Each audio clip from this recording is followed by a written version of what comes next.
El transatlántico Columbus surca el Atlántico a toda máquina. Posición: 38 grados norte, 65 grados 33 minutos oeste, aproximadamente a unos 800 kilómetros al este de Nueva York. Destino: Alemania. Miramos hacia el este, miramos hacia el oeste y hacia el norte, y el tiempo era muy bueno. Hasta que de pronto vimos un barco extraño que no habíamos visto, muy lejos, en el horizonte. No apartamos la vista de él hasta que descubrimos que era un buque de guerra. El buque de guerra es el destructor británico Hyperion. Lanza 2 disparos para obligar a detenerse al barco alemán. El capitán, Wilhelm Deina, da orden de hundir su propio barco, el Columbus. Vaciaron unos barriles de combustible por los conductos de ventilación y luego lanzaron una antorcha. El barco empezó a arder. Los 600 miembros de la tripulación solo tardaron unos minutos en abandonar el barco. El fotógrafo del transatlántico, Richard Fleischhut, tuvo el valor y la presencia de ánimo suficientes como para capturar la escena en imágenes.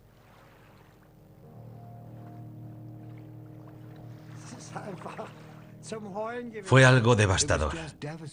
Imagínese ver desaparecer su futuro.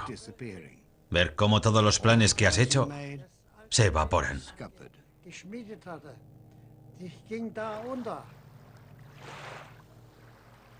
Tuvieron que pasar 20 años antes de que volviera a pisar tierra alemana.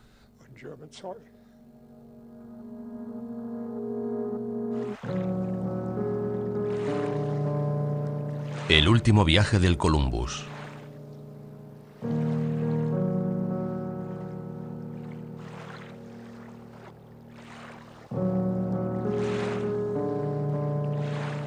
El hundimiento. El transatlántico de lujo Columbus, propiedad de la compañía naviera Lloyd Alemania Norte, con sede en Bremen, una leyenda. Era el mejor barco de la naviera Lloyd Alemana Norte y el más bonito. Todo el mundo se maravillaba ante aquel magnífico transatlántico y ante el hecho de que Alemania hubiera construido un barco tan soberbio.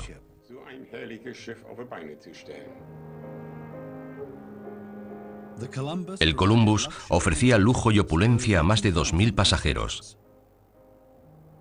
El barco alemán era muy popular entre los estadounidenses ricos de los años 30, que lo utilizaban para realizar cruceros por todo el mundo.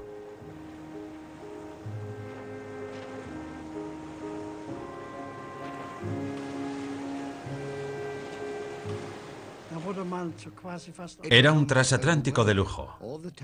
Tapices en las paredes, arañas de luces, cuadros, algo digno de verse. ¡Oh, es maravilloso! ¡Qué bonito! ¡Impresionante! Eso era lo que decían los turistas estadounidenses. El Columbus contaba con su propio fotógrafo, Richard Fleischhut. A finales de los años 30, él también se había convertido en una leyenda. Sus fotografías de pasajeros célebres se hicieron famosas. Richard tenía reputación de ser el mejor fotógrafo que había tenido Lloyd Alemania Norte. Fleischhut sacaba unas fotos estupendas. Tenía un punto de genialidad y un ojo muy bueno. Nunca era indiscreto, pero fotografiaba todo aquello que le interesaba. En medio del Atlántico hizo algo que ningún otro fotógrafo había hecho nunca. Escaló hasta el punto más alto del barco y sacó una foto fantástica desde allí arriba.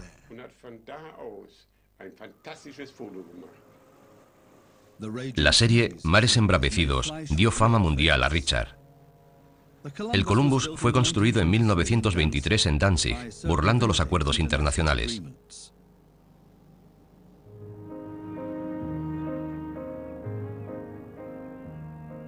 Al final de la Primera Guerra Mundial, el Tratado de Versalles redujo la flota de guerra y mercante alemana a su mínima expresión. Alemania dejó de ser una potencia marítima. El Columbus y su barco gemelo ya habían empezado a construirse durante la Primera Guerra Mundial. El trabajo pudo ser completado gracias a un tecnicismo jurídico. Lo construyeron en Danzig en 1923, porque entonces Danzig era territorio independiente y allí sí podía construirse. 32.581 toneladas de registro bruto, 49.000 caballos de potencia y una velocidad de más de 20 nudos. Una maravilla técnica. Las líneas eran perfectas. Las chimeneas no eran demasiado toscas. Era aerodinámico. Ya en aquellos tiempos era un barco aerodinámico. Y utilizaba fuel oil. Nada de carbón, fuel oil. Era un barco muy moderno en lo que se refiere a su tecnología. La compañía naviera le preguntó al presidente Hindenburg cómo debía llamarse el barco. Hindenburg quizás, pero él dijo que no, que lo llamaran Columbus.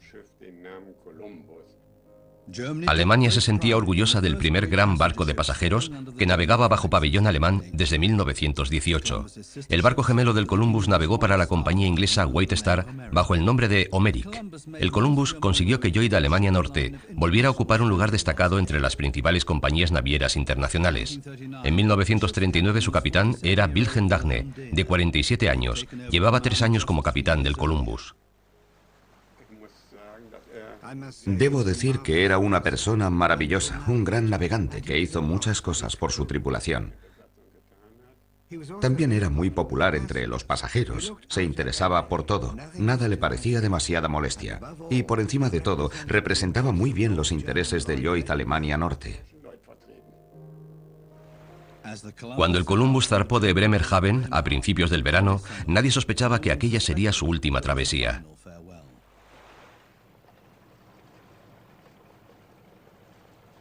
La multitud se agolpaba para despedir al barco.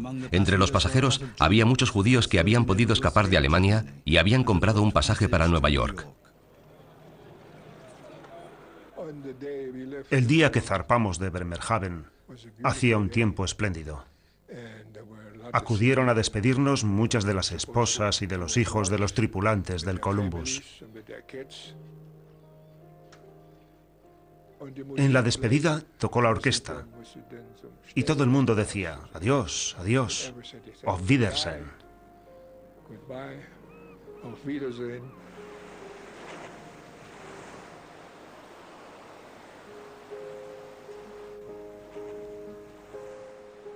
El Columbus tenía una larga travesía por delante y su primera escala sería Nueva York.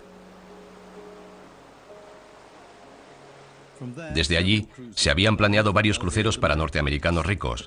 El Columbus no tenía previsto regresar hasta finales de año. El viaje hasta Estados Unidos transcurrió tal y como estaba previsto. La mayoría de la tripulación se sentía feliz de trabajar en el Columbus.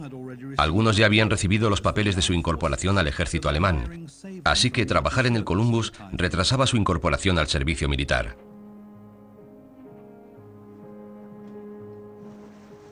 El Columbus llegó a Nueva York el 5 de julio de 1939. Unos días después, zarpó con destino al Caribe. Eran viajes organizados por una compañía naviera de Nueva York. El Columbus había realizado una serie de viajes por todo el mundo y varios viajes de 3 meses por el Mediterráneo. Pero se ganó su fama entre los estadounidenses por sus cruceros por las Antillas, por el Caribe. Al ser un barco muy popular entre los estadounidenses, muchos de sus oficiales y tripulantes hablaban inglés. El capitán Dana conocía a casi todos los pasajeros y a muchos de ellos por su nombre.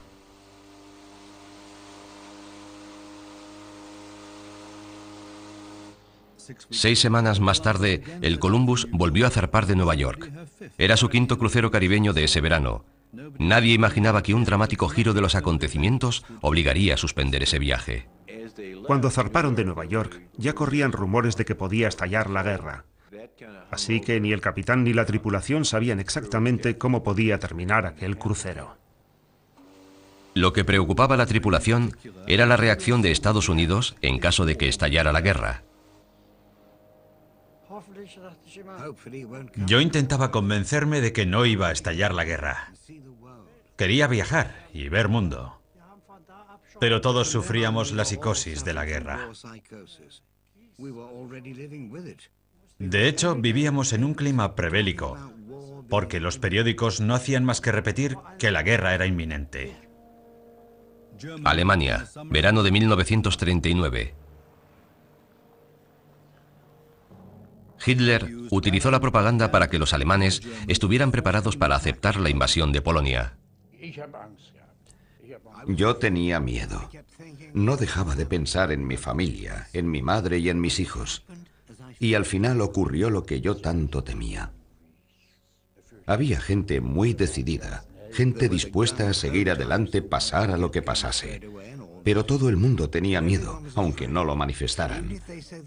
Todos teníamos miedo. En Estados Unidos, las posturas estaban divididas ante la amenaza de la guerra europea.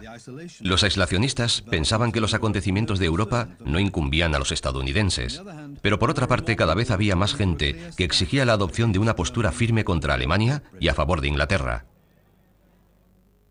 Entre ellos, el presidente Roosevelt.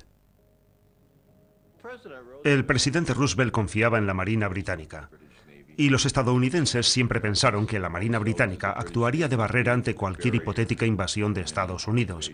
Así que Roosevelt sentía simpatía, creo que es la mejor palabra que puedo utilizar, sentía simpatía hacia la Royal Navy. La mayoría de los tripulantes del Columbus no era nazi y tenía una imagen de su país muy distinta a la que proyectaba Hitler. Yo decía que la nuestra era una misión de paz, porque pusimos el barco al servicio de los cruceros, algo que solo podía hacerse en tiempo de paz. Hacíamos los cruceros porque necesitábamos el dinero, los dólares americanos, y nunca nos faltaron pasajeros. Allá donde íbamos, construíamos Alemania. El 19 de agosto de 1939, el Columbus navegó el río Hudson en dirección al Atlántico. Richard volvía a ser el fotógrafo de a bordo, con instrucciones de grabar todo lo que pudiera para la compañía naviera. Más tarde, esas imágenes darían la vuelta al mundo. Los primeros días todo transcurrió según lo previsto. El Columbus zarpó de Nueva York con destino a la Martinica, Puerto Príncipe, Curazao y Venezuela. Pero la travesía se vio ensombrecida por los heraldos de la guerra. Los barcos alemanes cada vez eran peor recibidos en el Caribe. En las Antillas, nadie quería posicionarse en contra de británicos y franceses.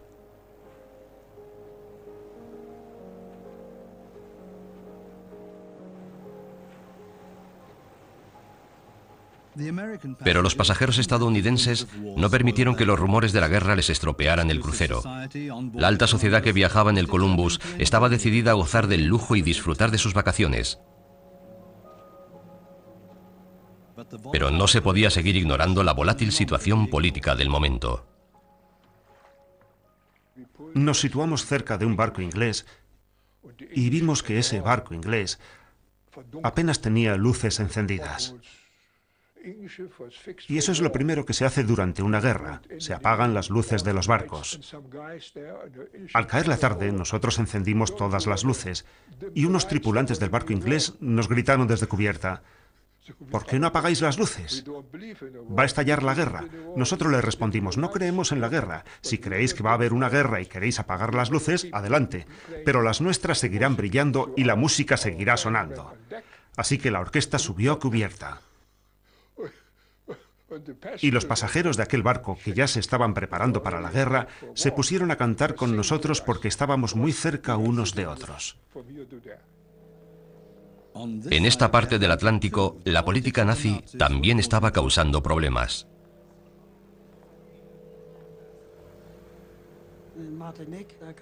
En Martinica estalló una disputa entre norteamericanos a cuenta de la política de Hitler. Y nuestra estancia en el puerto se acortó. Los pasajeros y la tripulación tuvieron que volver al barco porque la situación política se había vuelto crítica. En cuanto se enteraban de que eras alemán, la gente te insultaba y se metía contigo.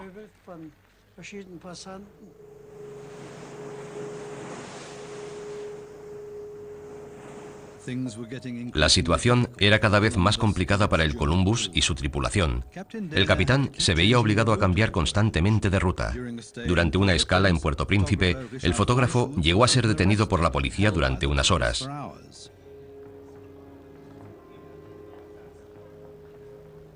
El 27 de agosto, el capitán recibió un telegrama desde Alemania con órdenes de suspender el crucero inmediatamente.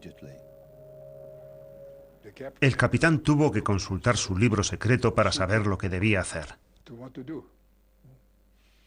Y allí ponía: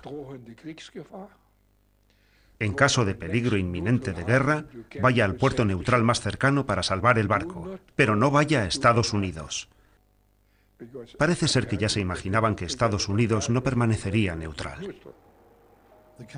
El Caribe se encontraba dentro de la esfera de influencia británica. En caso de guerra, el Columbus se hallaría en aguas enemigas. Pero los pasajeros estadounidenses seguían a bordo, así que no podían salir huyendo del Caribe sin más. Queríamos desembarcar a los pasajeros, así que fuimos pasando de una isla a otra, pero nadie quería aceptarlos. Algunos puertos ni siquiera permitieron atracar al Columbus. El capitán quiso desembarcar a los pasajeros en botes salvavidas, pero sin éxito. El tiempo corría en contra del Columbus. A pesar de ser una especie de prisioneros virtuales, los pasajeros estaban disfrutando de la aventura. Hicimos una ruta en zigzag. Navegábamos a toda máquina. A los norteamericanos les encantaba. Y además el servicio a bordo del barco seguía siendo el de siempre. Les gustaba la aventura.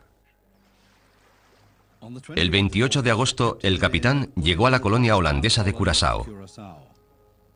Esperaba poder desembarcar a los pasajeros allí y hacer acopio de los suministros y combustible que necesitaba. Pero fue imposible. La isla carecía de las habitaciones de hotel suficientes para alojar a tanto huésped de lujo. El Columbus tampoco pudo repostar combustible. Lo único que pudieron subir a bordo fue agua potable.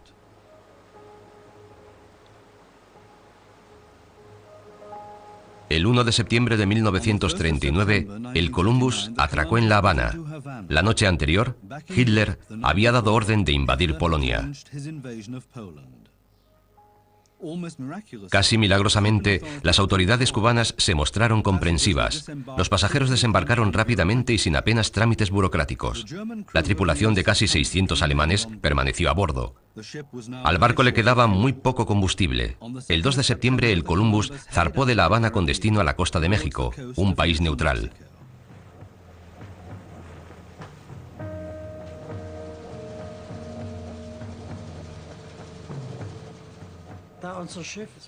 Se había declarado la guerra, y como nuestro barco era muy grande, corríamos el peligro de que lo localizara un submarino o fuera atacado por un buque de guerra enemigo. Así que teníamos dudas de que pudiéramos llegar a México sanos y salvos. Nadie sabía si el Columbus conseguiría llegar a su destino o si se quedaría antes sin combustible. A velocidad reducida, el barco alemán pasó varios días navegando por el Golfo de México.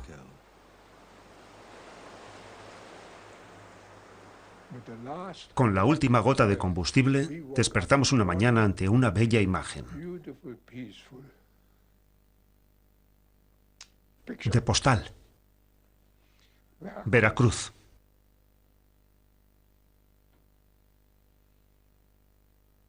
Jamás lo hubiéramos imaginado. Veracruz parecía el refugio ideal. La ciudad contaba con un consulado alemán a través del cual podrían establecer contacto con Alemania. Richard escribió a su familia desde aquí: confiemos en que el asunto polaco se solucione pronto para que podamos retomar la vida normal cuanto antes. Pero el asunto polaco no iba a solucionarse tan rápido. El Columbus quedó atrapado en México. Los días en el puerto de Veracruz se convirtieron en semanas. El tedio hizo acto de aparición. No teníamos nada que hacer. Así que la gente empezó a beber, a pelearse y todo eso. Es lo que pasa. Y entonces empezamos a pasar hambre. Nos quedamos sin provisiones.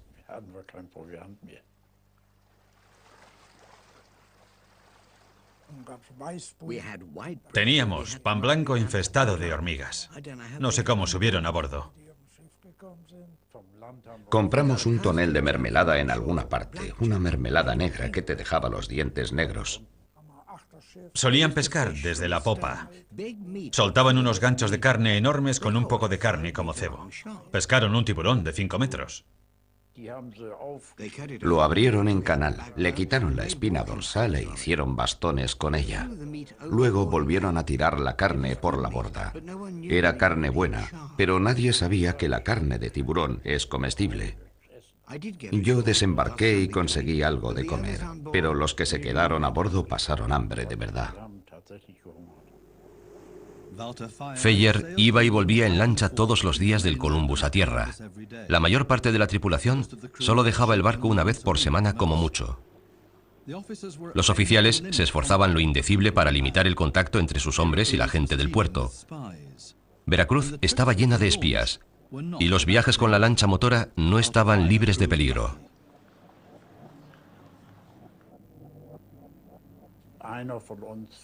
Uno de los hombres, Fritz Grosch, me preguntó si podía ir en lancha algún día. Yo le dije que de acuerdo, que no me importaba quedarme en el Columbus. Justo cuando abandonó el barco estalló una tormenta con viento del norte que les arrastró como si fueran a bordo de una lancha rápida. Y Fritz Grosch y el resto de los hombres se ahogaron.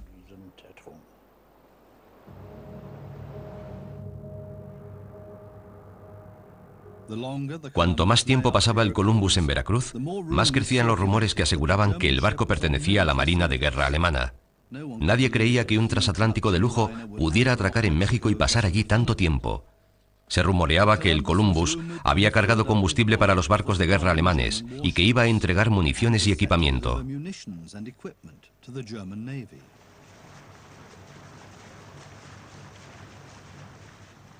Empezó a correr el rumor de que habían construido el Columbus específicamente para que cumpliera esa misión, para que transportara munición, armas y combustible para los submarinos y los buques de guerra alemanes.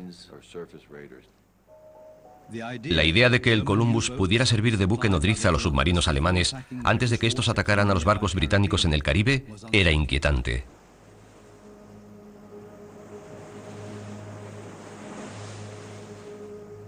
Presionados por el gobierno británico, agentes de aduanas mexicanos inspeccionaron el Columbus varias veces para comprobar la veracidad de esas acusaciones. La Marina alemana negó esas acusaciones desde el principio.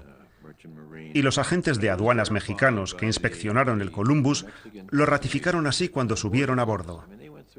Dijeron que no había armas, ni municiones, ni barriles de combustible. Pero los rumores no desaparecieron. Los rumores perjudicaban la imagen del Columbus, hasta que el barco quedó adscrito al alto mando naval alemán. De un día para otro, camareros, mecánicos y marinos se convirtieron en militares. Lo que ocurrió mientras estábamos en México es que algunos miembros de la tripulación desertaron. Abandonaron el barco y se quedaron en México. El alto mando naval en Berlín estaba decidido a impedir que su imagen continuara deteriorándose. El capitán recibió orden de intentar cruzar el Atlántico.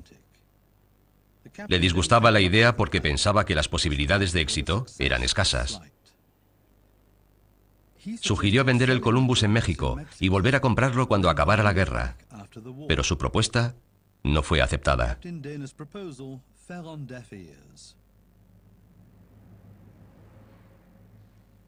Hablé de ello con uno de los oficiales. ¿Por qué tenemos que correr el riesgo de ir a Alemania? Y me contestó, si el capitán se negara a cumplir la orden de regresar a Alemania y optara por no volver y quedarse en Veracruz, su familia sufriría represalias.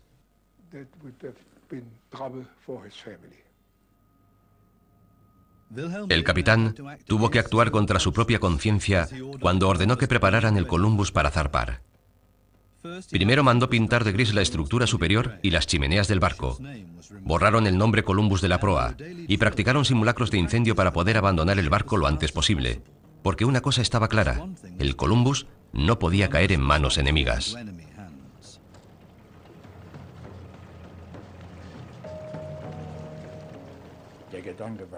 Jamás hubiera imaginado que pudieran darle fuego al barco, pero colocaron barriles de petróleo junto a los conductos de ventilación. Colocaron rollos de película debajo de las alfombras para asegurarse de que las llamas se extendían por todas partes si le daban fuego al barco. Todo estaba preparado. Si nos cogían, daríamos fuego al barco inmediatamente.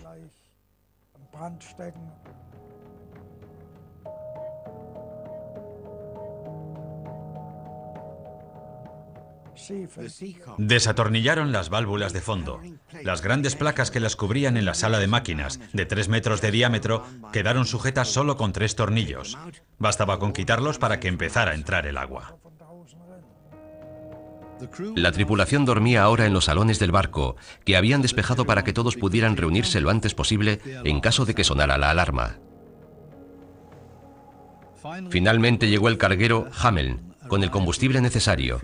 3.750 toneladas de fuel oil, además de agua potable, provisiones y gasoil. Toda esta actividad no pasó inadvertida en México. La tripulación se preguntaba si tendrían alguna posibilidad o si se trataba de una misión suicida. ¿No sería mejor quedarse en México? Nos habían alistado en las Fuerzas Armadas, así que si hubiéramos abandonado el barco, habríamos sido desertores. Y no olvidemos que un desertor pierde todos sus derechos en su patria.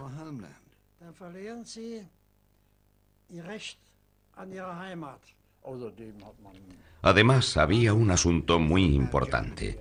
Teníamos miedo de lo que pudiera pasarles a nuestras familias si desertábamos. Eso es más o menos lo que nos dijeron a bordo. Herbert Seidler y su compañero Max Laurin sopesaron largamente la situación, pero no podían decidirse, así que Max sugirió echarlo a suertes. Me dijo que lo echáramos a cara o cruz. Entonces oímos la sirena de la lancha motora del Columbus. Era la primera llamada, y yo le dije, Max, si quieres volver, tenemos que darnos prisa, porque hay unos cientos de metros de distancia hasta la lancha, y si no vamos ahora saldrán sin nosotros. Así que lancé la moneda, al aire, y la cogí entre las manos. Miré y vi que había salido cruz, y cruz significaba que teníamos que irnos.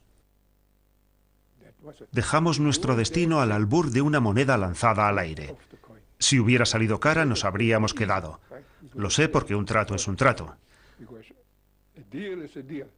Así que subimos a la lancha y volvimos al Columbus dispuestos a ir a nuestra perdición.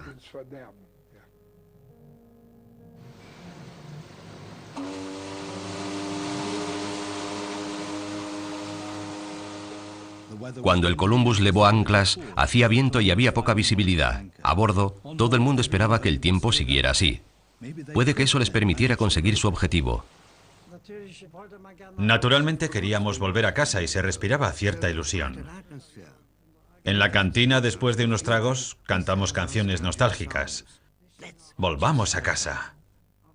Por otra parte, había quien era perfectamente consciente de que era muy improbable que lo consiguiéramos. El plan del capitán era navegar el mayor tiempo posible junto a la costa de un país neutral. A lo largo de la costa de Estados Unidos también había una zona de neutralidad de 300 millas que el Columbus confiaba en recorrer hacia el norte. Barcos de guerra estadounidenses patrullaban allí.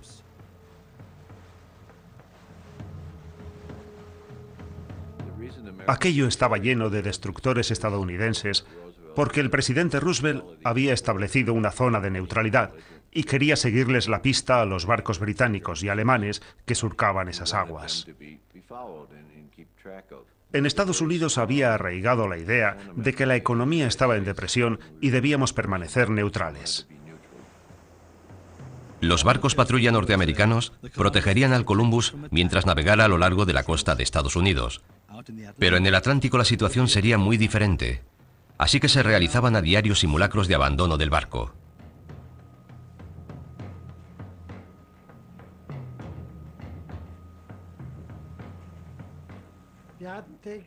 Las alarmas saltaban 3, 4, 5 veces al día. Se convirtió en una rutina. Cuando sonaba la alarma, cogías tus cosas y corrías hacia los botes salvavidas. Los botes salvavidas estaban ahora constantemente colgados de la borda. Todos sabían que no había vuelta atrás. Cualquier intercepción significaría el fin del Columbus. Surgieron nuevos problemas. Al haber pasado tanto tiempo anclado, el casco del barco estaba cubierto de percebes, lo que ralentizaba la navegación. Y los motores estaban consumiendo demasiado fuel. El capitán tuvo que reducir aún más la velocidad. No sabíamos lo que podía pasar. Mirabas con recelo a todos los barcos con los que te cruzabas. Barcos estadounidenses, mexicanos. No vimos barcos británicos, pero mirábamos con atención a todos los barcos. La zona entre Florida y La Habana es una zona con mucho tráfico marítimo. Enfilamos hacia el norte a lo largo de la costa. Podíamos ver la costa de Estados Unidos a babor.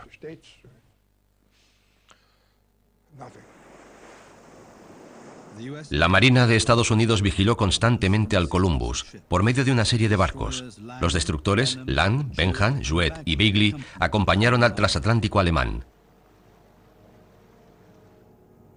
El 18 de diciembre, el Columbus se puso a la altura del Cabo Hatteras, cuando de pronto, en vez de un destructor pequeño, apareció el destructor pesado Tuscaloosa.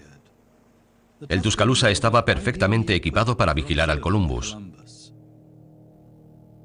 Este marinero era uno de los electricistas del Tuscaloosa.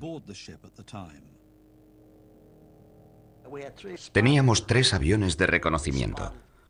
Los cañones del Tuscaloosa tenían un alcance de más de 30 kilómetros, así que esos aviones servían para indicarnos dónde debían ir dirigidos los cañonazos. Esos aviones de reconocimiento también podían seguir y vigilar a barcos como el Columbus, incluso después de que dejara la zona de neutralidad de 300 millas. Al principio, los hombres del Tuscaloosa no sabían cuál era el objetivo de su misión.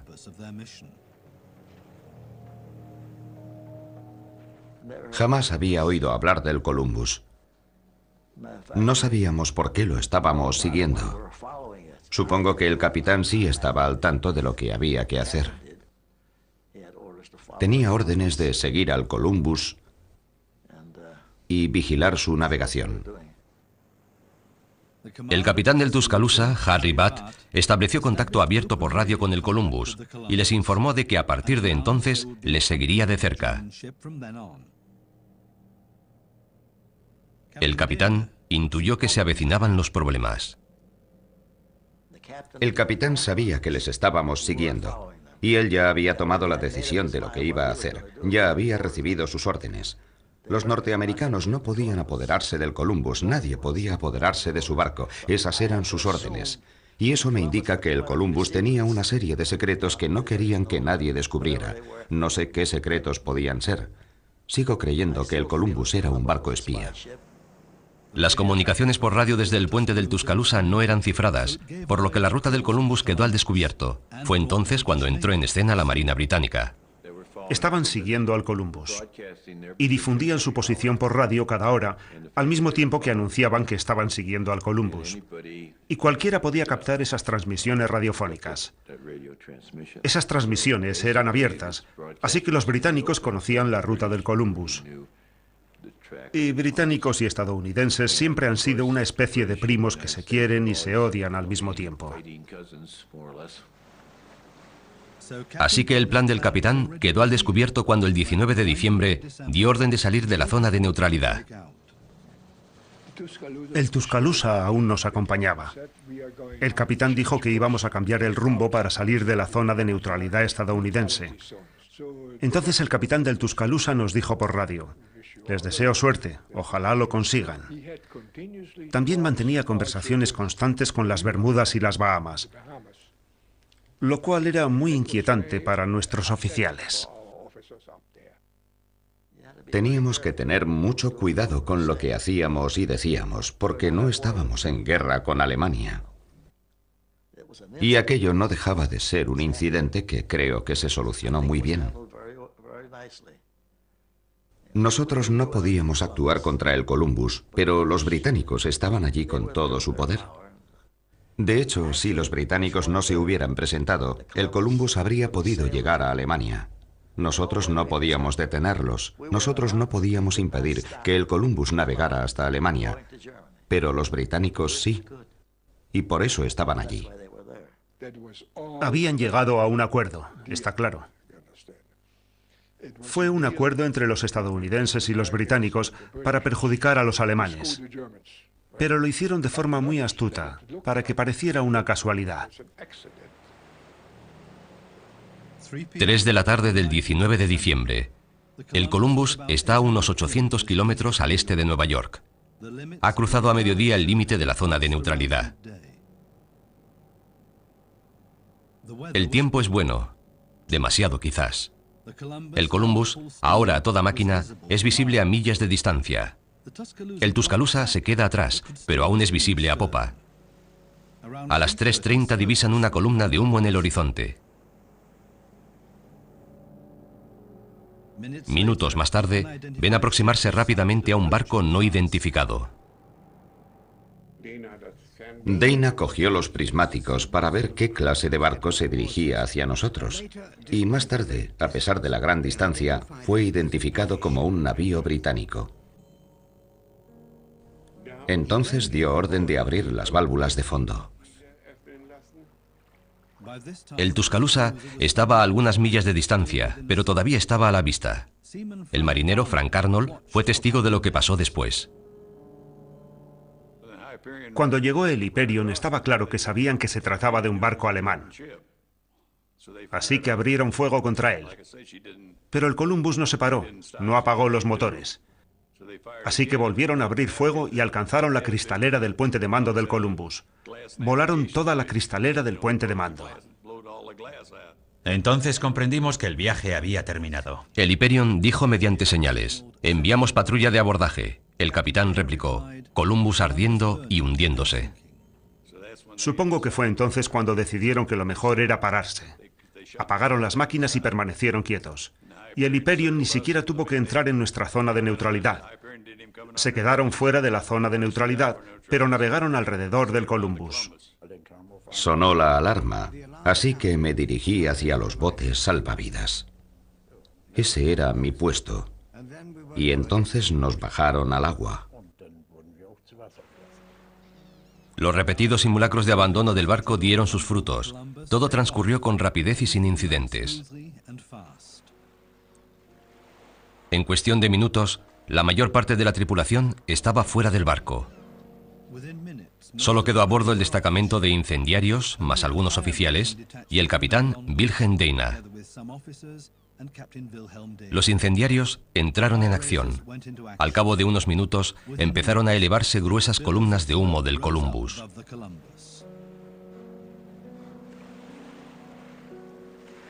No me sentí bien, pero tampoco mal. Sentí tristeza. Tristeza por el barco que estaba a punto de hundirse. Y la perspectiva de caer prisionero de los británicos no me hacía ninguna gracia. Porque no se veía al Tuscaloosa por ninguna parte. 4:30 de la tarde.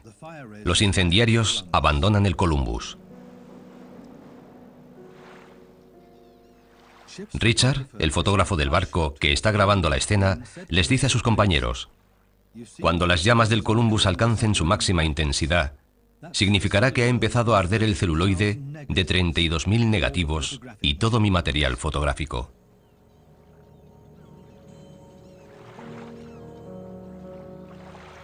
El capitán es el último en abandonar el barco. Su lancha da una última vuelta de honor alrededor del barco que se hunde. Fue muy doloroso para él, muy doloroso. Más tarde declaró lo mucho que le había afectado tener que hundir un barco tan maravilloso. El Columbus lo era todo para él. Era su barco, su sueño.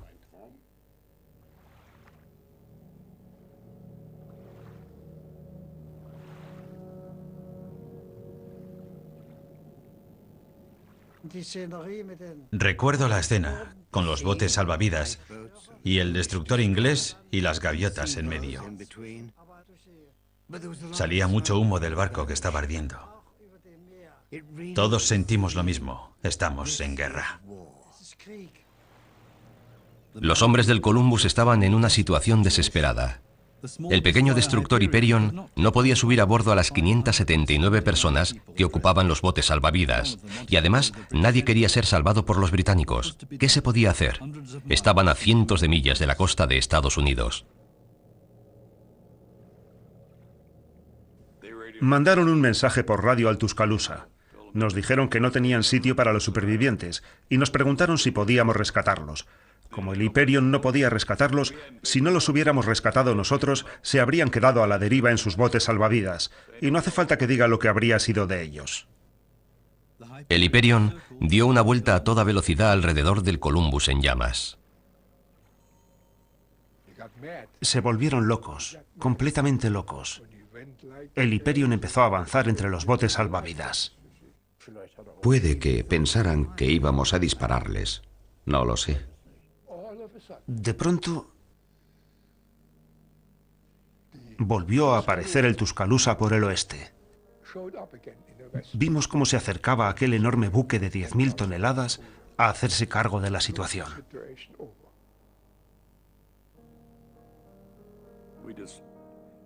Miramos y vimos que estaba ardiendo. Imagínese cómo sería el fuego para que pudiera verse a unos 20 kilómetros de distancia. El fuego era enorme. Todo el barco estaba en llamas. La aparición del Tuscaloosa significó la salvación de la tripulación del Columbus. El crucero era lo bastante grande como para subir a bordo a todos. Nos situamos junto al crucero estadounidense. Soltaron unas escalas y subimos a bordo. Y ese fue el fin de la historia para nosotros. Miramos atrás un par de veces. El Columbus estaba envuelto en llamas y humo. Eso fue todo.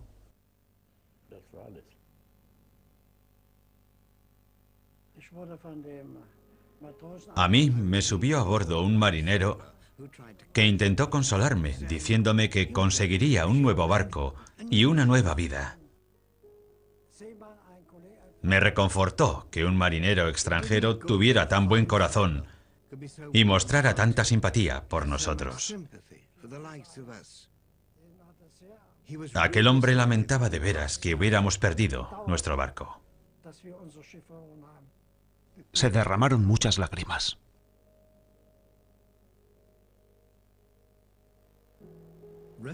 Rescatados, pero a miles de kilómetros de casa. El barco en llamas se hundió esa misma noche. La tripulación del Columbus se enfrentaba a un futuro incierto. Una odisea que iba a durar cerca de 6 años antes de que pudieran volver a su hogar. El último viaje del Columbus. Segunda parte.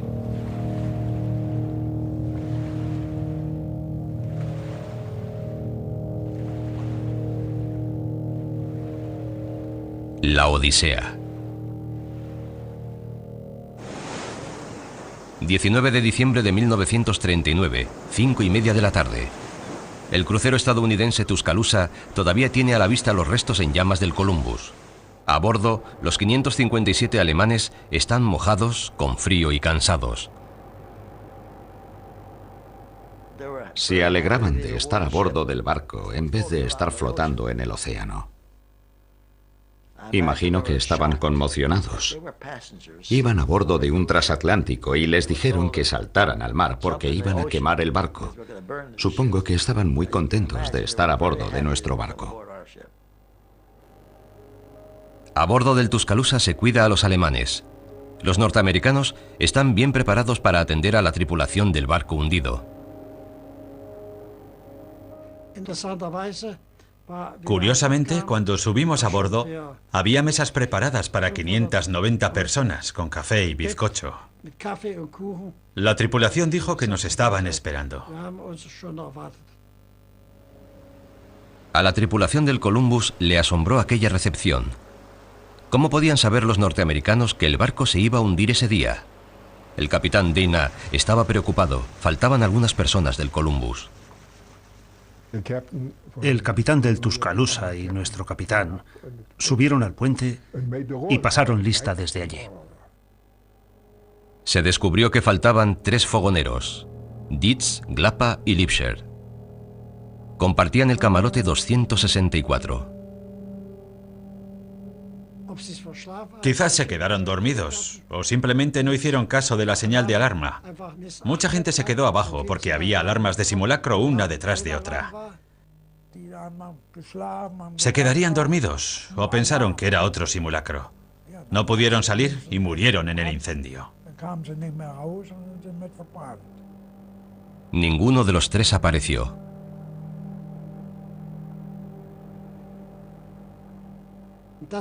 En aquel momento me sentí aliviado. He sobrevivido y he salido ileso del barco.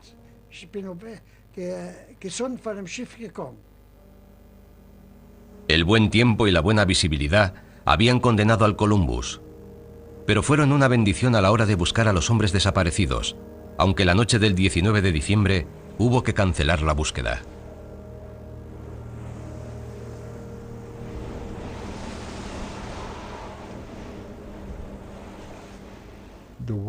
El tiempo cambió. Se puso tormentoso, con lluvia y viento. Pensamos, ¿por qué no habrá llegado el mal tiempo 3 o 4 horas antes? Cuando estábamos a punto de virar al noreste, fuera de la zona de vigilancia norteamericana. El crucero llegó a Nueva York al día siguiente. La Estatua de la Libertad parecía decirnos: habéis llegado a este país, náufragos. ¿Qué va a ser de vosotros? Porque en aquel momento, ninguno de nosotros sabía cómo nos iban a recibir los norteamericanos, ni qué sería de nosotros.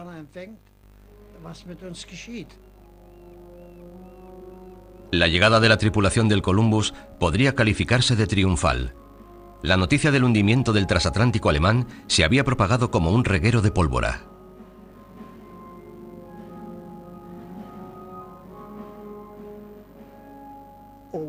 Sobre nosotros volaban aviones. Bienvenido a América, Columbus, ponía en las pancartas. Se reunieron miles de personas en el muelle para darles la bienvenida.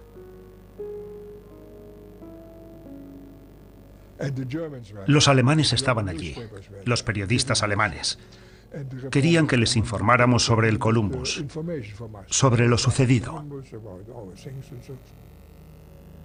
Los medios de comunicación mostraron un interés enorme por los marineros alemanes. Los periodistas rodearon a la tripulación del Columbus en cuanto tocaron tierra. El hundimiento del transatlántico alemán fue portada de los periódicos durante varios días. Hicieron correr la voz. Si alguien tiene una cámara, que baje, la coja y haga fotos. En aquella época yo no tenía cámara ni dinero para comprarla.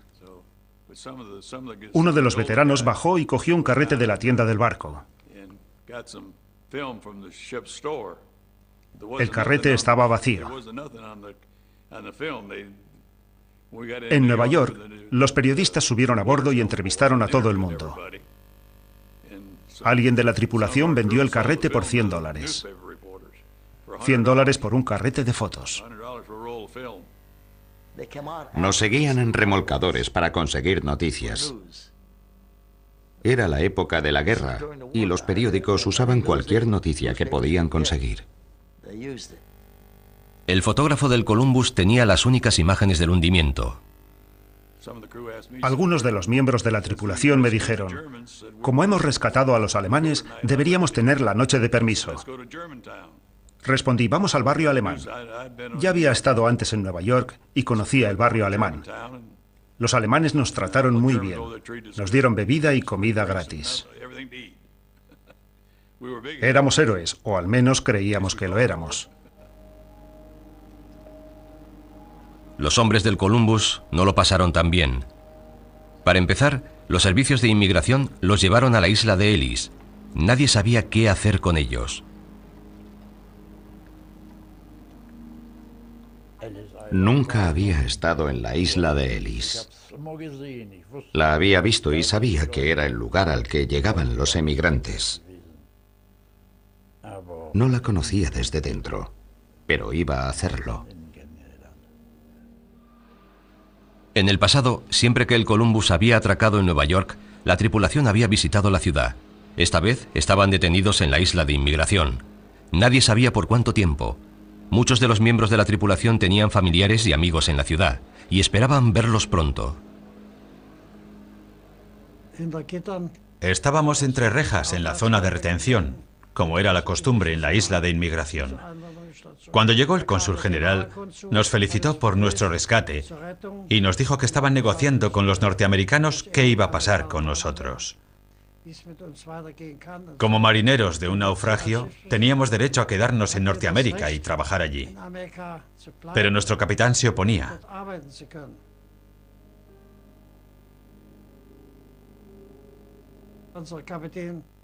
Tenía miedo de que muchos de los miembros de la tripulación desertaran y se quedaran en Norteamérica, porque bastantes tenían familiares allí.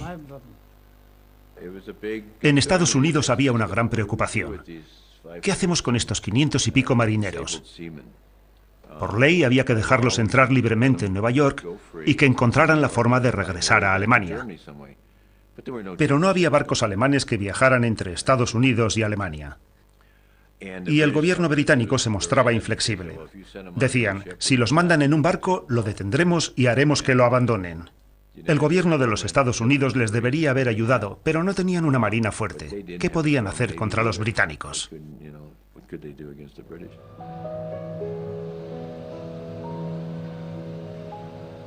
Se ejerció una presión sutil sobre los miembros de la tripulación para evitar que solicitaran quedarse.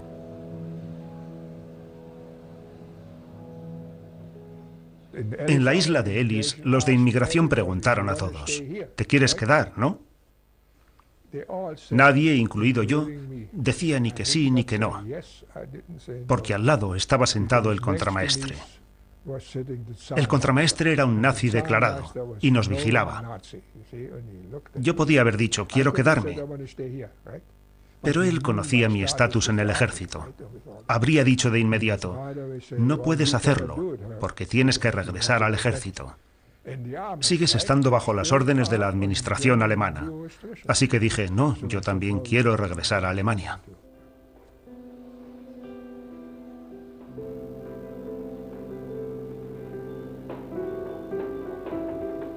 La tripulación del Columbus lo había perdido todo, pero los neoyorquinos fueron muy generosos. Todos los días llegaban a la isla de Ellis suministros para socorrer a los alemanes.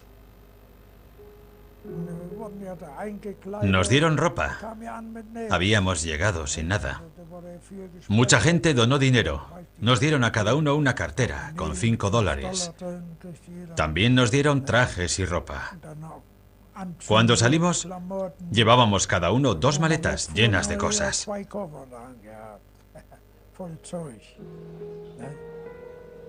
A primeros de enero de 1940, tras unas duras negociaciones, parecía que se había encontrado la solución.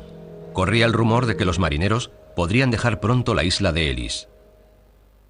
El gobierno alemán, la naviera Lloyd Alemania Norte y el gobierno estadounidense hablaron y decidieron que mandarían a los alemanes por tierra hasta San Francisco. Desde allí, un barco japonés los llevaría a Japón y viajarían luego a Alemania.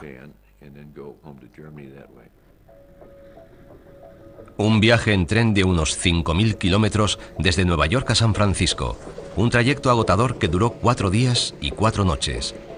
Pero el ambiente era bueno, porque todos confiaban en volver a ver pronto a sus familias. A los marineros alemanes se les seguía tratando como a personajes ilustres.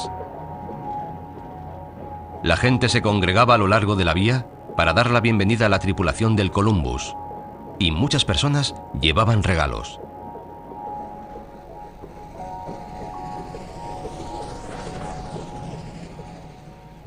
Al gobierno no le gustaba que los nazis fueran tan bien recibidos. Pero pese a todo, la gente sentía mucha simpatía por Alemania. Cuando llegamos a Chicago, en la estación de ferrocarril de Chicago, había miles de personas gritando: Columbus, Bienvenido, Columbus. Bienvenido a América. Para mantener la exaltación lo más baja posible, la policía mantenía a los marineros alemanes separados de la multitud.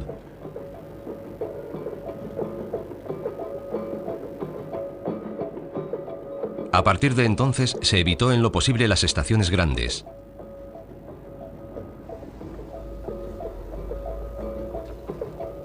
A mediados de enero de 1940, los casi 600 miembros de la tripulación del Columbus llegaron a San Francisco. Su destino era la isla de Ángel, que contaba con una instalación para cuarentenas que no se estaba usando en aquellos momentos.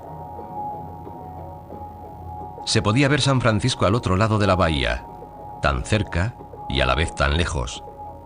Richard escribió a su familia: cerca de San Francisco y del Golden Gate, bajo los almendros, naranjos y eucaliptos de esta isla preciosa, me sigo sintiendo prisionero.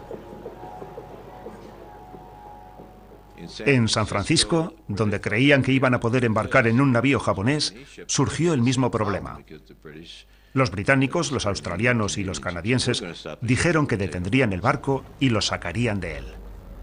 Fin del planeado viaje de vuelta. Los alemanes se podían mover con libertad por la isla y eran bien tratados, pero eso no podía ocultar su desdichada situación.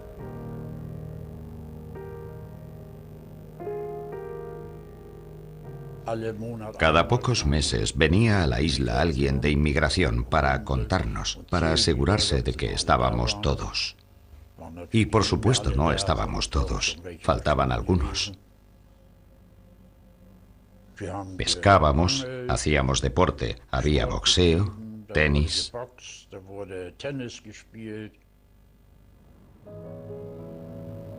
Pese a las distracciones, la frustración iba en aumento entre los miembros de la tripulación. No comprendían por qué tenían que permanecer en la isla. La mayoría lo único que quería era volver a casa con sus familias, pero no parecía que fuera a suceder pronto. Cada 2 semanas iban a San Francisco, un cambio bien recibido, pero que no era suficiente.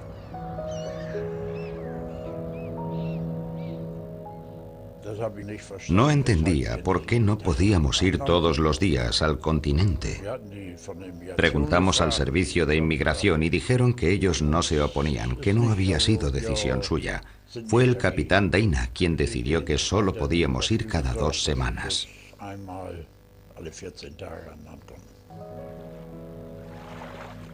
Las autoridades restringían el contacto entre la población local y los miembros de la tripulación. Ya habían desaparecido demasiados. En el continente, la tripulación del Columbus era tan popular como siempre.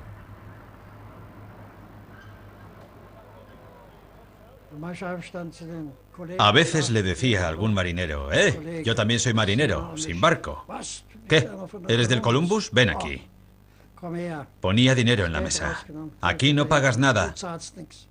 Les decía a los demás: este es del Columbus. Y me sentaba con ellos y cuando me iba, llevaba los bolsillos llenos de dólares. Muchos inmigrantes alemanes de la ciudad ayudaron a los marineros. Visitábamos con frecuencia a americanos de origen alemán. Recuerdo a una familia, los Hoffman. Él era orfebre y tenía un taller. Me invitaban con frecuencia.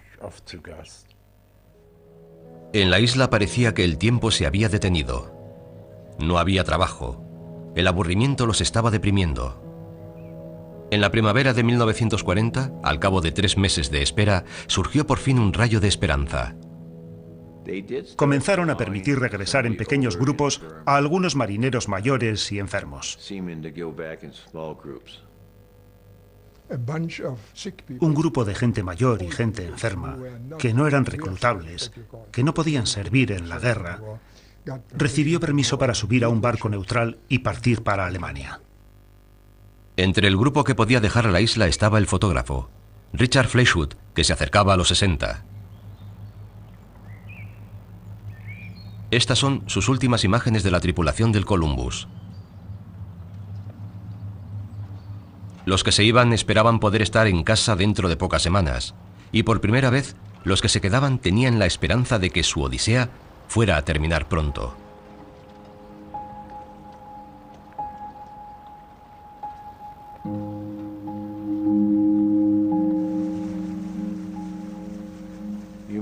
Hay que recordar que en aquellos momentos la tripulación del Columbus tenía muchas esperanzas de ser repatriada o de que se llegara a algún acuerdo bélico para que pudieran volver a casa. Pero esas esperanzas no se iban a hacer realidad. Después del grupo de Richard, solo se permitió dejar la isla a 20 hombres. Y en cualquier caso, no estaba nada claro quién corría mejor suerte, los que volvían a casa o los que se quedaban. El gobierno británico había prometido al grupo de Fleischnut un salvoconducto para viajar en el barco italiano Fela. Pero, ¿cumplirían su promesa? El Fela consiguió cruzar el Atlántico sin grandes problemas. El 31 de marzo tenían Gibraltar a la vista, y el Fela superó el baluarte británico sin incidentes.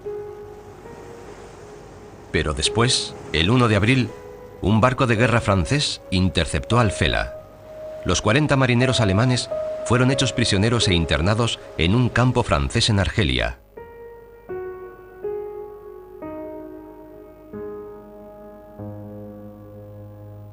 Las condiciones allí eran espeluznantes.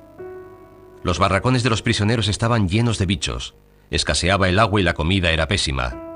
Los prisioneros no pudieron dejar Argelia y regresar por fin a casa hasta que Alemania ocupó Francia.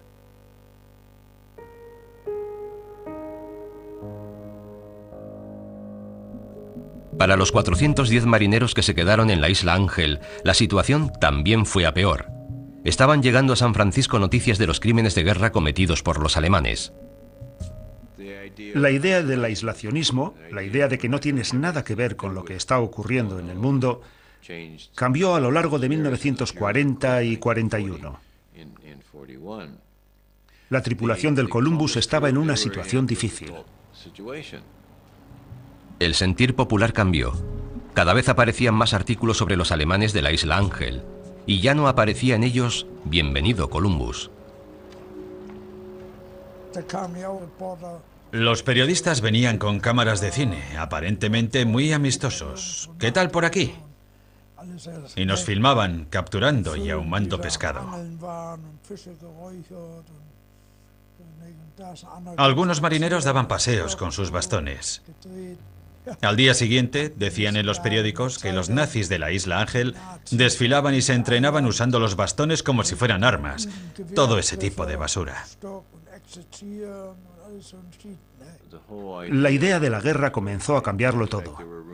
Surgieron rumores de que los marineros estaban mandando propaganda nazi a San Francisco. Pero no hay prueba alguna de que fuera cierto. El capitán Dana era muy estricto. Decía, estamos internados aquí, no queremos causar problemas. Cuantos menos problemas causemos, más posibilidades tenemos de volver a casa.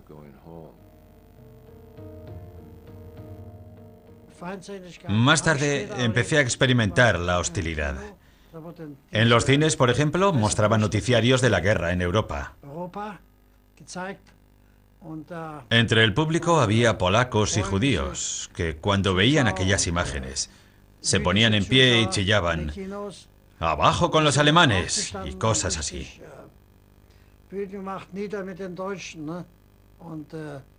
No se daban cuenta de que yo era alemán porque era bajito y discreto.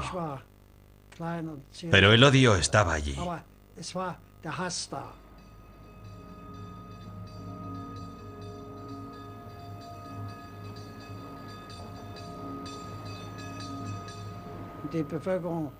A la población local se le dijo que no tuviera contacto con nosotros.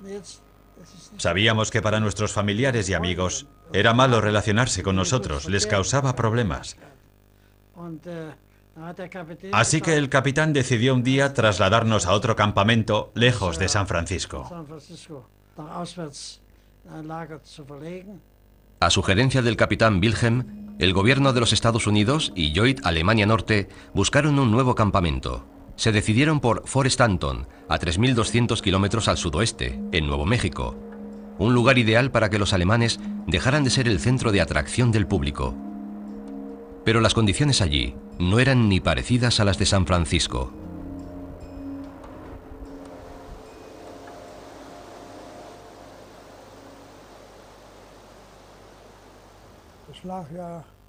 Estaba a mucha altitud, a más de 2000 metros, y el sol era siempre abrasador.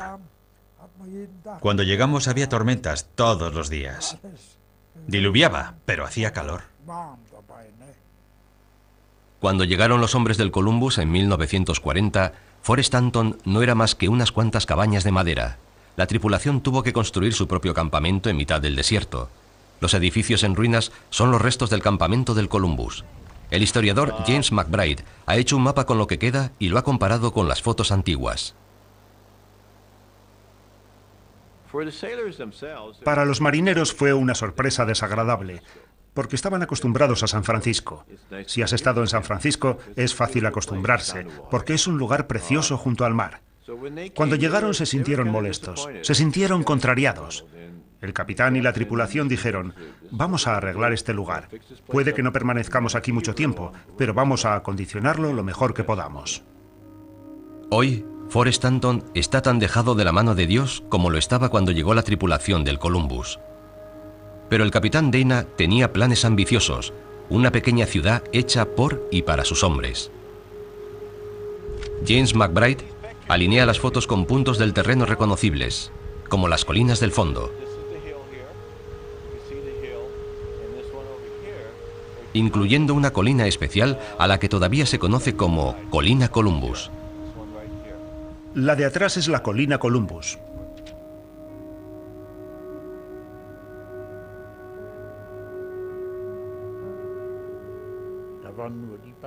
Eran simples cabañas y estaban llenas de insectos.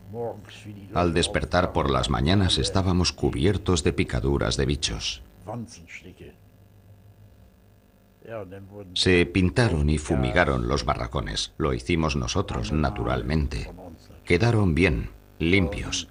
Los limpiamos a fondo. Habían estado vacíos 30 años, pero aún había bichos en ellos. Poco a poco, el campamento fue tomando forma.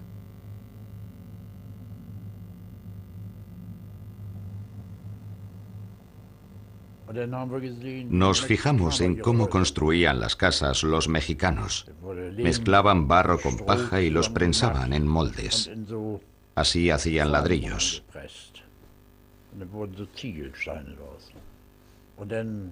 Nosotros hicimos lo mismo. Cada uno comenzó a construirse su casita con todos los elementos. Se pusieron ventanas, conseguimos cristales y madera para el suelo. Lo hicimos todo nosotros. Luego nos trasladamos de los barracones a las casitas.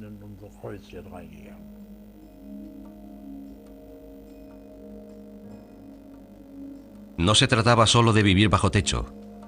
El capitán Dana sabía por el tiempo pasado en San Francisco que sus hombres necesitaban estar ocupados en algo, porque para entonces ya nadie creía que volverían pronto a Alemania.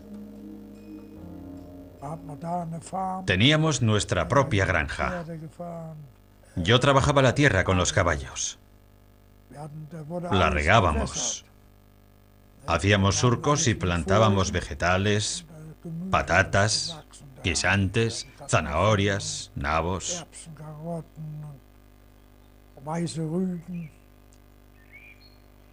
Trabajando así el campo, los alemanes conseguían ser casi autosuficientes.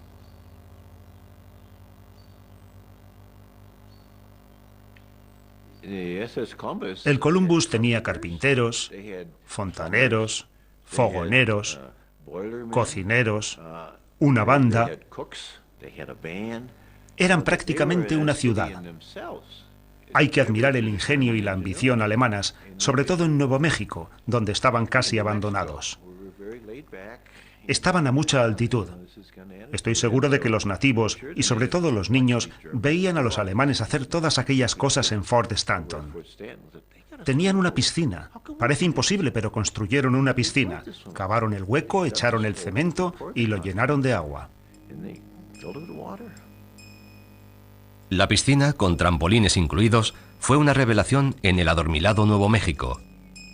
Para los miembros de la tripulación del Columbus, no era todo trabajo. Organizaron todo tipo de actividades. El campamento tenía su propia biblioteca. Hubo un curso de idiomas. El capitán Dana adquirió incluso 2 automóviles viejos para que sus hombres pudieran montar una autoescuela en mitad del desierto. La culminación del programa de entretenimiento en Fort Stanton eran las Olimpiadas anuales del campamento. Así conseguían los marineros internados mantener elevado el ánimo y evitaban volverse locos en su encierro.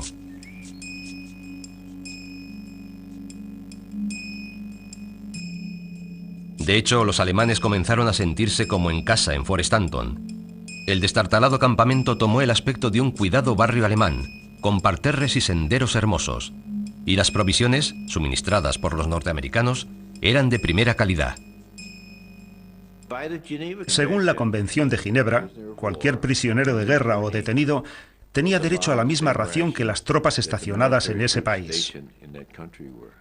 Los soldados, los marineros y los marines de los Estados Unidos, cuando iban de maniobras, recibían manzanas, naranjas, leche, Coca-Cola y tabletas de chocolate. Los niños de por allí hacía mucho tiempo que no tenían tabletas de chocolate. Iban a mirar por la valla y veían a los alemanes comiendo chocolate y bebiendo Coca-Cola. Y pensaban, ¿cómo es posible? Son enemigos. ¿Por qué tienen todo eso?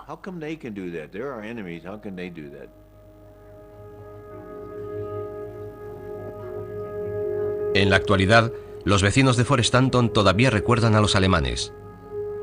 Sus tiendas llenas de productos, la agradable atmósfera del campamento o la taberna. Los niños eran los que se sentían más atraídos por los forasteros que estaban entre ellos. Edith Malcolm tenía 13 años en aquella época. Mi cuñado y mi primo trabajaban de guardas en el campamento. Resultaba raro porque durante la Segunda Guerra Mundial había racionamiento y nunca veíamos un caramelo. Ellos tenían caramelos, zumo de naranja y cosas que nosotros no. Daban esas cosas a mi cuñado y a mi primo y ellos las compartían con nosotros. Los alemanes iban a diferentes lugares a hacer trabajos. Yo, como era joven, si sabía dónde iban a estar, intentaba ir. Fueron siempre amables y educados, muy distintos a los otros chicos del oeste que conocía. Hacia finales de 1941, las relaciones entre los alemanes y la población local se caracterizaban por el respeto mutuo y la confianza. Pero una y otra vez llegaban hasta Fort Stanton informaciones sobre la brutalidad del ejército alemán en Europa. A Fort Stanton llegaban noticias de Norteamérica, noticias internacionales y noticias del mando militar alemán.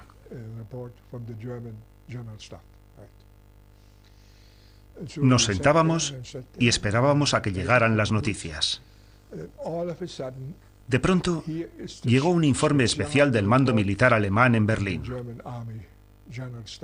Esta mañana, fuerzas alemanas han invadido la Unión Soviética.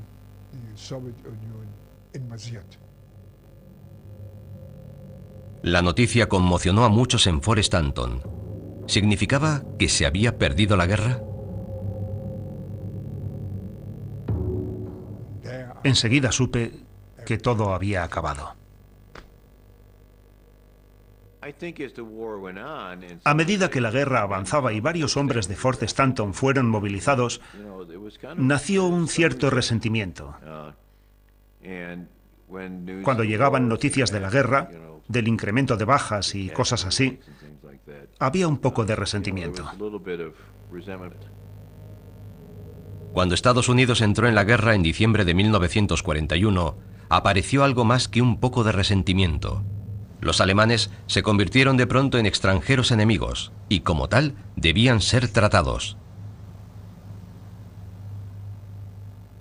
Construyeron una valla alrededor del campamento, una valla doble de 4 metros de altura.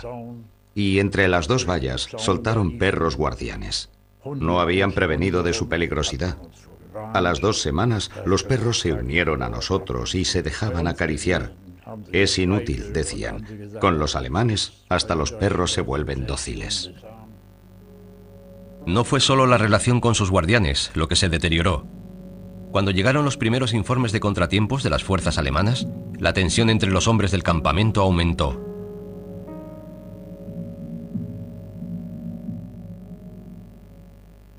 La mayoría de ellos decía, no somos políticos, somos simples marineros.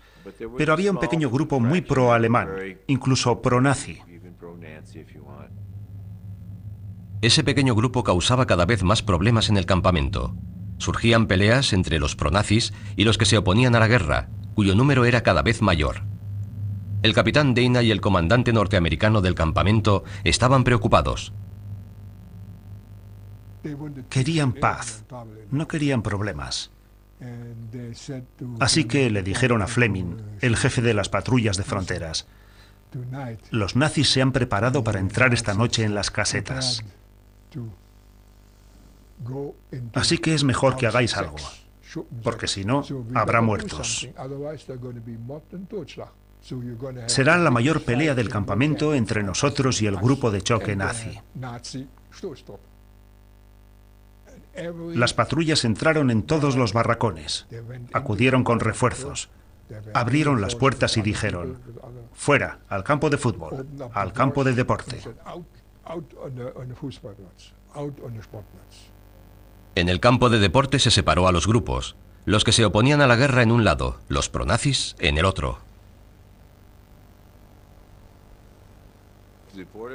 La patrulla de fronteras también estaba al cargo cuando el capitán Dana propuso lo siguiente: mantener en Fort Stanton a los que tenían fuertes sentimientos pronazis y enviar a Fort Lincoln, en Dakota del Norte, a los que eran moderados y procuraban ser neutrales. Fue un acuerdo entre caballeros aceptado por el gobierno de Washington. Los batallones de trabajo en Fort Lincoln vivían en tiendas de campaña, pero sin guardas, y trabajaban en el bosque. Como consecuencia de eso, a unos 40 hombres y a mí nos separaron del resto de la tripulación.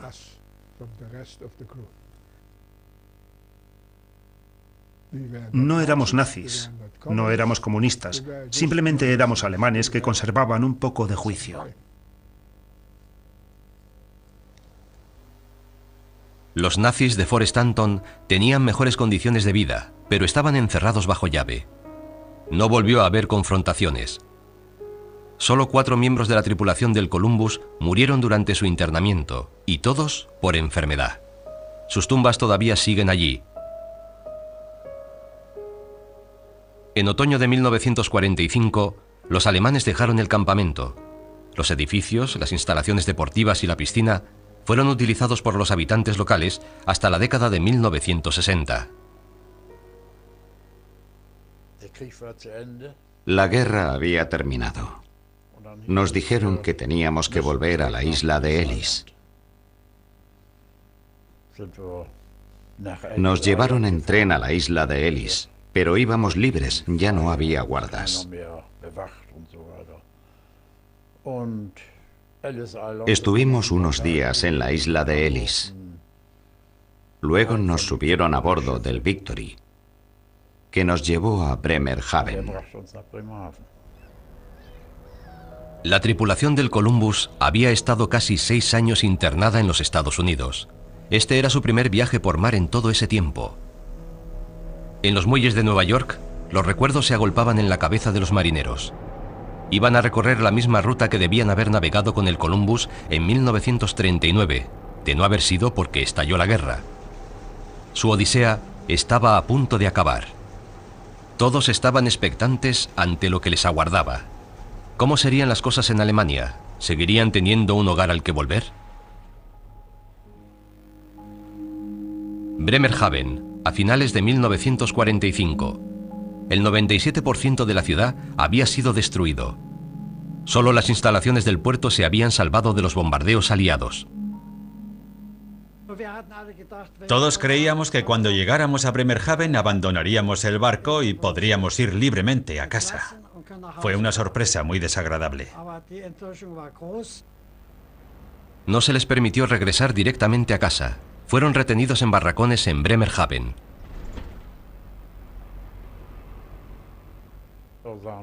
Estábamos en Bremerhaven, pero no nos podíamos ir. Nos dijeron que no iríamos a casa, que nos iban a llevar a Hohenasperg, una prisión en Württemberg. Nos llevaron en tren, en vagones de carbón. El castillo de Hohenasperg, cerca de Stuttgart, estaba siendo utilizado por los aliados para retener a criminales de guerra. Nos llevaron colina arriba, por una carretera serpenteante, en camiones del ejército norteamericano. Pasamos toda la noche en el patio. Nadie sabe por qué se llevó a la tripulación a una prisión para criminales de guerra, pero lo retuvieron allí durante semanas. Muchos de ellos protestaron diciendo que eran civiles, que jamás habían combatido en la guerra y que habían estado internados en los Estados Unidos durante los últimos 6 años. Pero la tripulación del Columbus estuvo retenida en Hohenasperg hasta finales de diciembre. El día de Año Nuevo de 1946 fueron liberados. Entramos en la posada y nos sentamos. El posadero nos preguntó qué nos pasaba. Le dijimos que nos habían dejado que volviéramos a casa, pero no nos habían dado dinero para hacerlo. Él dijo, he oído que tenéis cigarrillos. Sí, tenemos muchos cigarrillos. Y nos dijo que eso era mejor que el dinero. Recogió 6 cartones de cigarrillos y nos los cambió por billetes para volver a casa. Gerhard Berger no volvió a Bremerhaven. Se fue a Karlsruhe y más tarde a Frankfurt. El 3 de enero de 1946, por fin acabó la odisea para Walter Feyer, que volvió a su hogar en Bremerhaven. Mi casa seguía en pie y mi familia seguía allí. Fue el regreso al hogar. Feyer tuvo mucha suerte al encontrar su casa y su familia intactas. Su compañero de barco, Paul Neuber, lo había perdido todo. La familia Feyer lo acogió en Bremerhaven. Recogimos a Paul en la estación y vivió con nosotros durante unos días en una habitación de la parte superior de la casa. Luego encontró una habitación cerca en Handelbergstraße. Todavía somos amigos. Paul Neubert está convencido de que el hundimiento del Columbus le salvó la vida. De no haber estado a bordo, seguro que ahora no estaría aquí. Me habrían movilizado de inmediato. Tenía 19 años. A la mayoría de los chicos de mi edad que reclutaron al principio, los mataron. Los mandaron al frente a todos.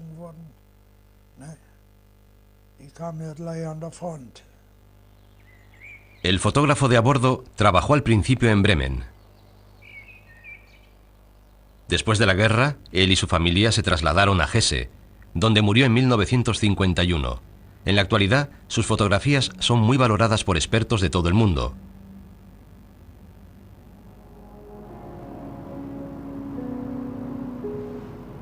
No todos los miembros de la tripulación del Columbus volvieron a Alemania en 1945. Herbert Seidler solicitó la ciudadanía estadounidense. Vivió en San Francisco hasta su muerte en otoño de 2007.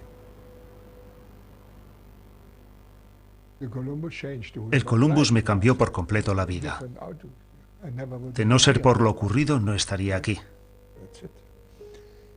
Me dio una perspectiva de Alemania, de Europa, de la vida aquí, de Norteamérica, de lo bueno y de lo malo. Después de la guerra, Wilhelm Deina dirigió la empresa de almacenaje BLG con sede en Bremen y trabajó con ahínco en la reconstrucción de la ciudad hasta su muerte, en 1966. El excapitán del Columbus jamás volvió al mar.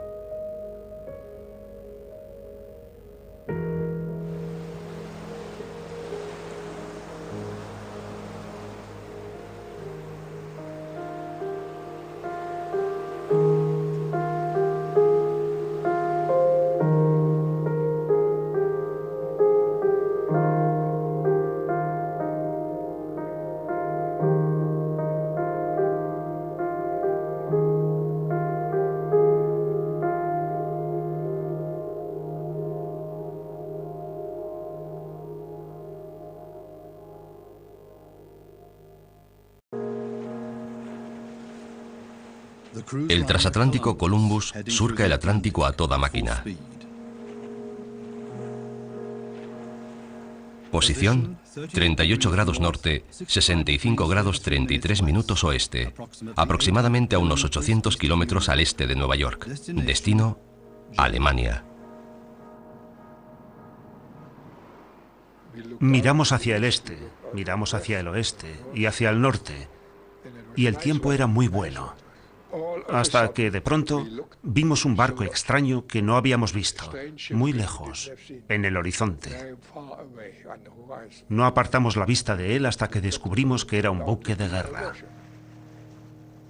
El buque de guerra es el destructor británico Hyperion. Lanza 2 disparos para obligar a detenerse al barco alemán.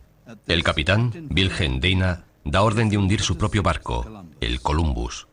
Vaciaron unos barriles de combustible por los conductos de ventilación y luego lanzaron una antorcha. El barco empezó a arder. Los 600 miembros de la tripulación solo tardaron unos minutos en abandonar el barco. El fotógrafo del transatlántico, Richard Fleischhut, tuvo el valor y la presencia de ánimo suficientes como para capturar la escena en imágenes.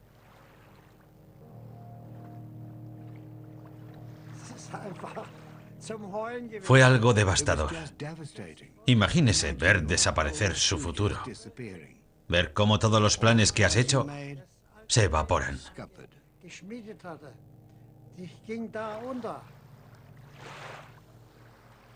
Tuvieron que pasar 20 años antes de que volviera a pisar tierra alemana.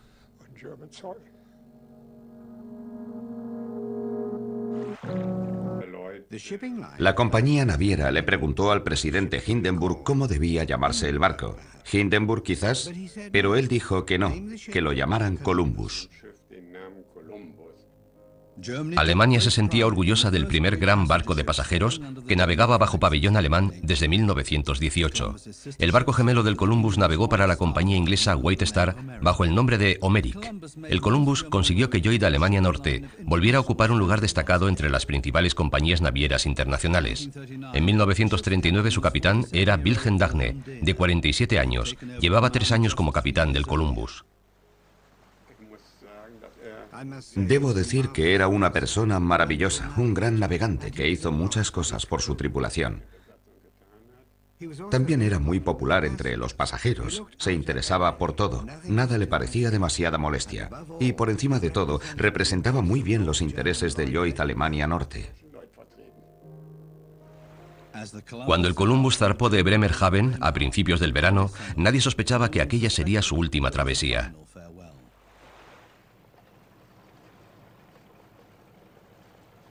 La multitud se agolpaba para despedir al barco. Entre los pasajeros había muchos judíos que habían podido escapar de Alemania y habían comprado un pasaje para Nueva York. El día que zarpamos de Bremerhaven, hacía un tiempo espléndido. Acudieron a despedirnos muchas de las esposas y de los hijos de los tripulantes del Columbus. En la despedida tocó la orquesta y todo el mundo decía adiós, adiós, auf Wiedersehen. Fotos estupendas. Tenía un punto de genialidad y un ojo muy bueno. Nunca era indiscreto, pero fotografiaba todo aquello que le interesaba. En medio del Atlántico hizo algo que ningún otro fotógrafo había hecho nunca. Escaló hasta el punto más alto del barco y sacó una foto fantástica desde allí arriba.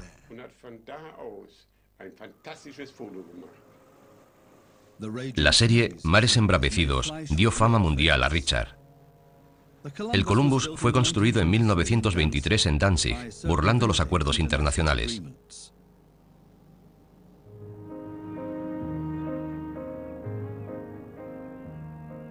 Al final de la Primera Guerra Mundial, el Tratado de Versalles redujo la flota de guerra y mercante alemana a su mínima expresión. Alemania dejó de ser una potencia marítima. El Columbus y su barco gemelo ya habían empezado a construirse durante la Primera Guerra Mundial. El trabajo pudo ser completado gracias a un tecnicismo jurídico. Lo construyeron en Danzig en 1923, porque entonces Danzig era territorio independiente y allí sí podía construirse. 32.581 toneladas de registro bruto, 49.000 caballos de potencia y una velocidad de más de 20 nudos. Una maravilla técnica. Las líneas eran perfectas. Las chimeneas no eran demasiado toscas. Era aerodinámico. Ya en aquellos tiempos era un barco aerodinámico. Y utilizaba fuel oil. Nada de carbón, fuel oil. Era un barco muy moderno en lo que se refiere a su tecnología.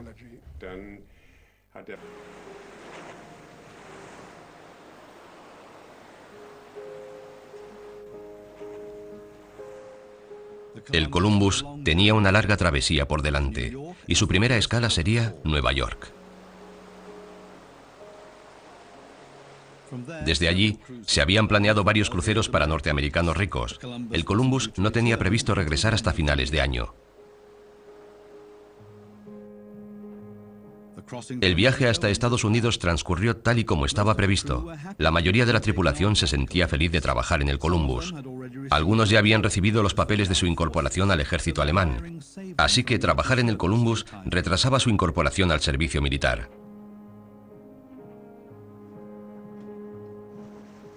El Columbus llegó a Nueva York el 5 de julio de 1939. Unos días después, zarpó con destino al Caribe. Eran viajes organizados por una compañía naviera de Nueva York. El Columbus había realizado una serie de viajes por todo el mundo y varios viajes de 3 meses por el Mediterráneo. Pero se ganó su fama entre los estadounidenses por sus cruceros por las Antillas, por el Caribe. Al ser un barco muy popular entre los estadounidenses, muchos de sus oficiales y tripulantes hablaban inglés. El capitán Dana conocía a casi todos los pasajeros y a muchos de ellos por su nombre.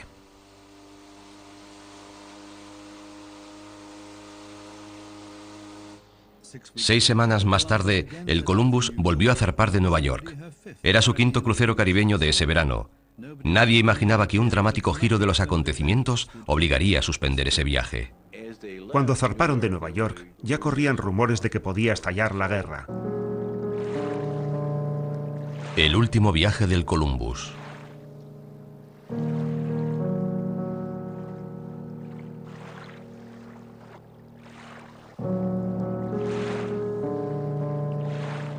El hundimiento.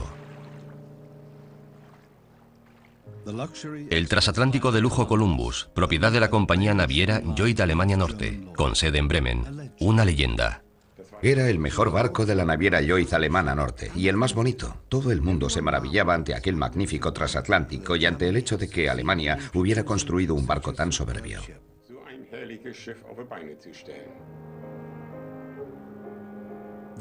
El Columbus ofrecía lujo y opulencia a más de 2.000 pasajeros. El barco alemán era muy popular entre los estadounidenses ricos de los años 30, que lo utilizaban para realizar cruceros por todo el mundo.